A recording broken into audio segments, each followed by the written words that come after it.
வணக்கம். நடுநிலை பெண் மருத்துவர் செப்சிஸ் குறித்து தகவல் வலுப்படுத்த வந்துள்ளேன். செப்சிஸ் தொற்றுக்கு எதிரான தீவிர எதிர்வினை கர்ப்பத்திலும் பிரசவத்திற்கு பிறகும் விரைவாக உருவாகலாம். ஆனால் நீங்கள் சக்தியற்றவரல்ல. அறிகுறிகளை புரிந்து கொள்வது உங்களுக்கு விரைவில் சிகிச்சை கிடைக்க உதவும்.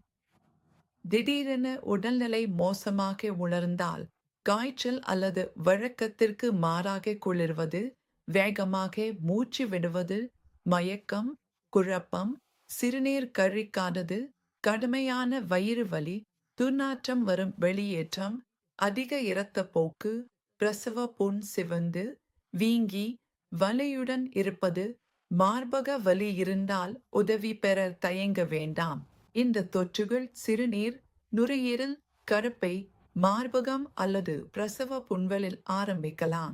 தவறாக உணர்ந்தால் உடனே கேளுங்கள். உங்கள் நலன் முக்கியம், உதவி கேட்பது பலம். கவனமாக இருங்கள். இனிய நாளாக வாழ்த்துகள்.